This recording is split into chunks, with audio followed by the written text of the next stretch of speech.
ॐ जबाकुसुमशङ्काशनं कश्यपेयं महाद्युतिं ধন্ত্যারিং সর্বপাপগ্নপনতুস্মি দিবাকরম। নমস্কার প্রিয় দর্শক বন্ধু, আপনাদের সবাইকে আমাদের চ্যানেলের পক্ষ থেকে স্বাগতম জানাই। আজ কালপুরুষের রাশিচক্রের সর্বশেষতম রাশি এবং বৃহস্পতি গ্রহ দ্বারা বিভাজিত গুণসম্পন্ন ভাগ্যশালী রাশিটি হচ্ছে মীন রাশি। মীন রাশি এবং মীন লগ্নের জাতক এবং জাতিকাদের ক্ষেত্রে 2025 সালের জুন মাসটি কেমন হতে চলেছে এই সম্পর্কে বিস্তারিত আলোচনা করব আজ এই ভিডিওটির মাধ্যমে। মীন রাশির অধিপতি হলেন বৃহস্পতি, যিনি জ্ঞান, আধ্যাত্মিকতা, দয়া এবং সম্প্রসারণের কারক হিসেবে বিবেচিত করা হয়ে থাকে। 2025 সালের জুন মাসটি আপনাদের এই রাশির জাতক জাতিকাদের জন্য মিশ্র ফলদায়ক হতে চলেছে। একদিকে শনির 7.5 প্রভাব থাকবে, অন্যদিকে বৃহস্পতি, সূর্য ও বুধের গোচরে কিছু সুফল বয়ে আনবে। অর্থাৎ আপনাদের রাশি সাপেক্ষে কিন্তু এই মাসটি শুভ ফলদায়ক হতে চলেছে। শনির অবস্থান কুম্ভ রাশির প্রথম পর্বে থাকার কারণে শনির 7.5 অবস্থা চলবে এবং আপনাদের রাশি সাপেক্ষে কিছু ভালো ফল, কিছু খারাপ ফল দিতে চলেছে। শনির 7.5 প্রথম পর্ব শুরু হচ্ছে কুম্ভ রাশিতে, যার ফলে আপনাদের রাশি সাপেক্ষে দ্বাদশভাবে ব্যয়, ক্ষতি, মোক্ষ, বিদেশ যাত্রা এবং আধ্যাত্মিকতার নিদর্শন করছে। অর্থাৎ শনির 7.5 কুম্ভ রাশিতে প্রথম পর্বে শুরু হওয়ার কারণে আপনাদের রাশি সাপেক্ষে কিন্তু এই ধরনের প্রবৃত্তি লক্ষ্য করা যাবে। শনির দ্বাদশভাবে অবস্থান আর্থিক দিক থেকে সতর্ক থাকার ইঙ্গিত দেয়, যা আপনার এই মাসে খরচাপাতি কিন্তু তুঙ্গে থাকবে। অপ্রত্যাশিতভাবে ব্যয় বৃদ্ধি পেতে পারে, যা আপনার সঞ্চয়কে প্রভাবিত করতে পারে। বিভিন্নভাবে আপনার ঋণ নেওয়া বা বড় বিনিয়োগ করার ক্ষেত্রে অত্যন্ত সতর্ক থাকবার প্রয়োজন রয়েছে, কারণ ক্ষতি হওয়ার সম্ভাবনা প্রবল মাত্রায় রয়েছে। এবং বিলাসিতা বা অপ্রয়োজনীয় খরচ এড়িয়ে চলুন, নচেত কিন্তু খরচাপাতি অনেকটাই বাড়তে পারে, যার ফলে ভবিষ্যতে সঞ্চয়ে বিঘ্ন সৃষ্টি হতে পারে। স্বাস্থ্যের দিকেও বাড়তি মনোযোগ দেওয়া প্রয়োজন। অনিদ্রা, মানসিক চাপ, উদ্বেগ এবং ক্লান্তি অনুভব করতে পারেন প্রত্যেক ক্ষেত্রে। পুরনো কোনো রোগ মাথাচাড়া দিয়ে উঠতে পারে। নিয়মিত স্বাস্থ্য পরীক্ষা এবং মেডিটেশন না করালে আপনারা কিন্তু এই মাসে বিপদে পড়তে পারেন।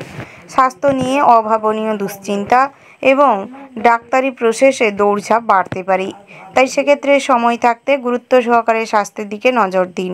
কর্মজীবন ও পেশাগত জীবনেও কিন্তু অপ্রত্যাশিতভাবে বাধা বা চ্যালেঞ্জ আসতে পারে। অতিরিক্ত কাজের চাপ বা দায়িত্বহীনতার কারণে সমস্যা হতে পারে। উচ্চপদস্থ কর্মকর্তার কারণে আপনাদের কাজের জায়গায় জটিলতার সৃষ্টি হতে পারে। কর্মক্ষেত্রে কিছু পরিবর্তন অত্যাবশ্যকীয় এবং কাজের সূত্রে আপনার অপছন্দসই কোনো জায়গায় স্থানান্তরণের সম্ভাবনা লক্ষ্য করা যাচ্ছে। তাই নিজেকে সর্বদা ধৈর্যশীল এবং নিজের মনকে শান্ত রাখার সর্বদা প্রচেষ্টা করুন। তাতে করে কিন্তু এই সময়টি আপনাদের এই ধরনের বিপদ থেকে মোক্ষ লাভ করতে সাহায্য করবে। বিদেশ যাত্রা এবং আধ্যাত্মিকতার ক্ষেত্রে যদি আলোচনা করা যায়, বিদেশ ভ্রমণের সুযোগ আসতে পারে, তবে তাতে খরচ কিন্তু বৃদ্ধি পাবে। আধ্যাত্মিকতার দিক থেকে ঝোঁক বাড়তে পারে এবং নির্জনতা বা মেডিটেশনের মাধ্যমে মানসিক শান্তি পেতে পারবেন। তবে ভগবানকে অনুসরণ করুন এবং প্রত্যেক মঙ্গলবার হনুমান চল্লিশা পাঠ করুন। শনিদেবের উদ্দেশ্যে পিপল গাছের নিচে সর্ষের তেলের প্রদীপ দেওয়ার চেষ্টা করুন। তাতে করে কিন্তু শনির এই ধরনের প্রভাব থেকে কিছুটা আপনারা রক্ষা কিংবা স্বস্তি পেতে পারবেন। তার পাশাপাশি অযথা ব্যয় নিয়ন্ত্রণ করুন। নিজের স্বাস্থ্যের দিকে নজর দিন। কঠোর পরিশ্রম, দুঃসাহসিকতার মতন কোনো কাজকর্ম করুন। নিজের প্রতি আত্মবিশ্বাস বজায় রাখুন এবং শনি মন্ত্র জপ করতে পারেন, অর্থাৎ ওম শম শনিশ্চরায় নমঃ এই মন্ত্রটি পাঠ করতে পারেন। তাতে করে এই ধরনের বাধা বিঘ্ন কিন্তু অনেকটাই কেটে যাবে। বৃহস্পতি মিথুন রাশি সাপেক্ষে অবস্থানের ফলে 1 মে থেকে কিন্তু এর প্রভাব লক্ষ্য করতে পারছেন। অর্থাৎ মাসের শুরুর মুহূর্তে চতুর্থভাবে মিথুন রাশিতে অবস্থান করছে। চতুর্থভাবে গৃহ, পরিবার এবং মাতা, জমি এবং মানসিক শান্তির দিকটা নির্দেশ করছে। অর্থাৎ পারিবারিক জীবনের কথা যদি বলা যায়, পারিবারিক শান্তি ও সুখ বৃদ্ধি পাবে এবং পারিবারিক সদস্যদের সাথে সম্পর্ক ভালো হবে। বিশেষ করে মায়ের সঙ্গে কিন্তু আপনাদের অনেক সুসম্পর্ক গড়ে উঠবে। গৃহে শুভ অনুষ্ঠান বা সংসারের কোনো সম্ভাবনীয় গুরুত্বপূর্ণ কোনো অনুষ্ঠান করবার থাকলে কিন্তু এই মাসটি এক্ষেত্রে অত্যন্ত শুভনীয় হতে চলেছে। তাই আপনারা কিন্তু এই সময়ে কিংবা এই মাসে যে কোনো ভালো কাজ কিংবা ভালো যাত্রা শুভ অনুষ্ঠান করতে পারেন। সম্পত্তির ব্যাপারে অর্থাৎ জমি বাড়ি বা যানবাহন কেনাকাটার জন্য একটি অনুকূল সময় হতে চলেছে। তবে নতুন কোনো সম্পত্তি কেনার সময় পুরনো সম্পত্তি থেকে লাভ হওয়া সুযোগ আসতে পারে এবং সব কিছু কাগজপত্র আইনি নথি দেখে তারপর কেনার চেষ্টা করবেন। মানসিক শান্তি ও সন্তুষ্টি অনুভব করবেন। আপনার গৃহে এবং শান্তিপূর্ণ পরিবেশে যত থাকতে পারবেন ততই কিন্তু মানসিক শান্তির অনেকটাই বৃদ্ধি পাবে। পরবর্তী ক্ষেত্রে যদি সূর্যের গোচরের সম্পর্কে আলোচনা করা যায়, 15ই জুন 2025 পর্যন্ত সূর্য আপনার তৃতীয়ভাবে বৃষ রাশিতে অবস্থান করবে। এর ফলে 15ই জুন সূর্য আপনার চতুর্থভাবে মিথুন রাশিতে প্রবেশ করবে, যার ফলে মাসের প্রথমার্ধে সূর্য তৃতীয়ভাবে সাহস, ছোট ভাই বোনেদের সঙ্গে বন্ধুত্বসুলভ আচরণ, যোগাযোগ এবং ছোট ভ্রমণের নির্দেশন দিচ্ছে। এই সময় আপনার কিন্তু সাহস ও আত্মবিশ্বাস বৃদ্ধি পাবে। ভাই বোনেদের সাথে সম্পর্ক গড়ে উঠবে। পুরনো খারাপ হয়ে যাওয়া সম্পর্কের অনেকটাই উন্নতি হবে। যোগাযোগ দক্ষতা বৃদ্ধি পাবে। টেকনিক্যাল লাইনে যে কোনো কাজে নিজেদের প্রফেশনে উন্নতি করতে সক্ষম হবেন, যা কর্মক্ষেত্রে নতুন উদ্যমে আপনাকে সঠিক পথ দেখাতে সাহায্য করবে। মাসের শেষার্ধে চতুর্থভাবে সূর্য ফলপ্রসূ ফলাফল প্রদান করবে। 15ই জুন থেকে সূর্য আপনার চতুর্থভাবে প্রবেশ করবে। এটি বৃহস্পতি এবং বুধের সাথে একত্রিত হয়ে আপনাদের পারিবারিক জীবনকে কিন্তু নতুন পথে চালিত করবে। পারিবারিক জীবনে কিছু কর্তৃক বা অহংকার বোধের কারণে ছোটোখাটো মতবিরোধ দেখা দিতে পারে। তবে যদি সবার সঙ্গে সহমর্মিতা, সহধর্মিতা এবং ভাব বিনিময়ের মাধ্যমে যদি সম্পর্ক গড়ে তুলতে চান, তাতে করে কিন্তু পরিবারের প্রত্যেক সদস্যদের সাথে উদ্ভাবনীয় সম্ভাবনাময় সম্পর্ক স্থাপন হবে এবং আপনাকে সবাই সম্মান করবে, শ্রদ্ধা করবে। তার পাশাপাশি আপনার কথার মান্যতা থাকবে। কর্মজীবনেও কিন্তু আপনার দায়িত্ব এবং পদ বাড়বার সম্ভাবনা রয়েছে। সরকারি কাজ বা যে কোনো বেসরকারি কাজেও নিজেদের যোগাযোগের মাধ্যম কিংবা আপনার যে নেটওয়ার্ক সার্কেল বড় হওয়ার কারণে অনেকটাই কর্মজীবনেও তার প্রভাব থাকবে। বুধের গোচর বুদ্ধিমত্তা ও যোগাযোগকে বৃদ্ধি করছে, অর্থাৎ বুধ আপনার চতুর্থভাবে মিথুন রাশিতে প্রবেশ করবে। এরপর 22শে জুন বুধ আপনার পঞ্চমভাবে কর্কট রাশিতে প্রবেশ করবে, যার ফলে প্রথম 3 সপ্তাহে কিন্তু চতুর্থভাবে বুধ আপনার রাশি সাপেক্ষে ফলাফল দিতে চলেছে।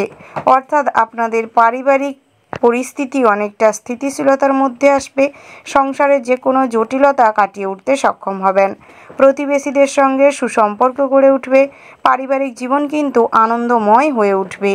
তবে যে কোনো বাড়ি সংক্রান্ত কোনো কাজকর্ম অর্থাৎ আইনি জটিলতা থাকলে তা কিন্তু সুষ্ঠুভাবে স্থির মস্তিষ্কে ভাবনা চিন্তা করে পরিচালনা করতে হবে। জুন মাসের শেষ সপ্তাহে পঞ্চমভাবে বুধ কিন্তু আপনাদের রাশি সাপেক্ষে শিক্ষা, প্রেম এবং সৃজনশীলতাকে বৃদ্ধি করবে। প্রেম জীবনে অত্যাবশ্যকীয়ভাবে আনন্দ সুখ লাভ করতে পারবেন। নতুন করে জীবনে প্রেম লাভ করতে পারবেন এবং এই সম্পর্ক কিন্তু ধীরে ধীরে দাম্পত্যের জীবনের সামাজিক স্বীকৃতি মিলতে চলেছে। তবে উচ্চাকাঙ্ক্ষী মনোবৃত্তি, অতিরিক্ত সন্দেহবাতিকতার কারণে ভুল বোঝাবুঝি কিছুটা বাড়তে পারে। তাই সেক্ষেত্রে সতর্ক থাকবার চেষ্টা করবেন এবং সর্বদা সজাগ থাকবেন। প্রেমের ক্ষেত্রে অতিরিক্ত মাধুর্যময়ী হয়ে ওঠার কারণে আপনার দুর্বলতা ভেবে তারা কিন্তু সুযোগ নিতে পারে এবং আপনার মন কিছুটা ব্যাঘাত পেতে পারে। তার পাশাপাশি মঙ্গলের গোচর আপনাদের রাশি সাপেক্ষে থাকতে চলেছে, যার ফলে কিন্তু ঋণ, শত্রু ও স্বাস্থ্যের উপর প্রভাব আনতে চলেছে। ঋণের ক্ষেত্রে এই মাসে কিন্তু অনেকটাই শত্রুপক্ষের কারণে আপনি ঋণের দায়ে, ঋণের চাপে পড়তে পারেন। তাই সেক্ষেত্রে চেষ্টা করুন সর্বদা মস্তিষ্ক ঠান্ডা রেখে প্ল্যান মাফিক সমস্ত কিছু শোধ করে দেওয়ার। তার পাশাপাশি স্বাস্থ্যও কিন্তু ভীষণভাবে মজবুত রাখার দরকার রয়েছে। তাই স্বাস্থ্যের দিকে নজর রাখুন এবং রক্তচাপ বা জ্বরের বিষয়ে সতর্ক থাকুন।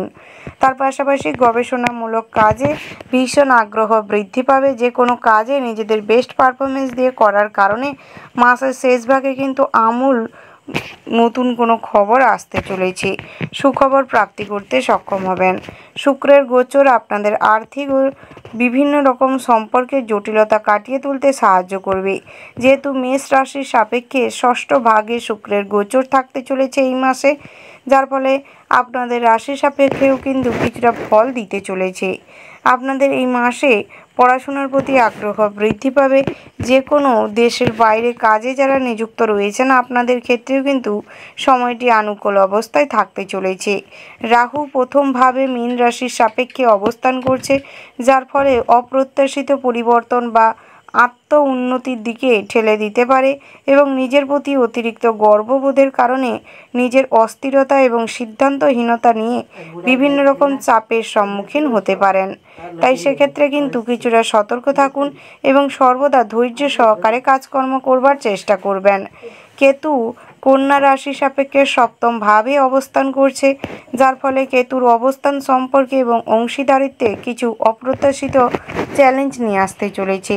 তবে নিজের প্রচেষ্টা এবং বুদ্ধিমত্তাকে কাজে লাগিয়ে সেই সমস্ত সমস্যার সমাধান করতে পারলে কিন্তু নিজের জীবনে অনেকটাই উন্নতি করতে পারবেন, নতুন করে অভিজ্ঞতা সঞ্চয় করতে পারবেন এবং নতুন কোনো মনের মানুষকে পাশে লাভ করতে পারবেন।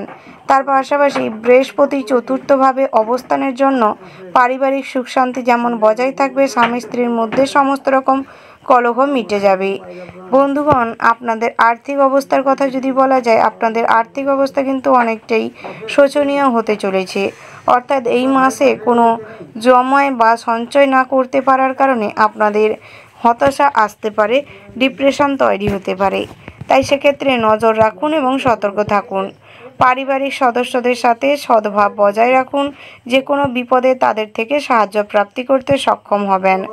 আধ্যাত্মিক বিষয়ে অতিরিক্ত কথা বলার কারণে প্রশাসনিকমূলক জড়িত কোনো কাজে যুক্ত হতে পারেন, যার ফলে আপনাদের কিছুটা মান সম্মান নষ্ট হতে পারে এবং বিভিন্নভাবে দুশ্চিন্তাগ্রস্ত হতে চলেছেন। ওভারঅল এই মাসটি কিন্তু আপনাদের জন্য অনেকটাই শুভ হতে চলেছে। শুভ সংখ্যা যদি বলা হয় 78, 92 এবং 10। শুভ দিক হচ্ছে দক্ষিণ পশ্চিম। শুভ রত্ন হচ্ছে মুনস্টোন চুনি। শুভ রং হচ্ছে সাদা এবং গোলাপি। বন্ধুগণ, আপনারা এই শুভ সংখ্যা এবং শুভ রং দেখে যদি লটারি কাটতে পারেন, তাতে করে কিন্তু অনেকটাই উপকৃত হতে পারবেন। আপনারা ভালো থাকবেন, সুস্থ থাকবেন, সাবধানে থাকবেন। নমস্কার।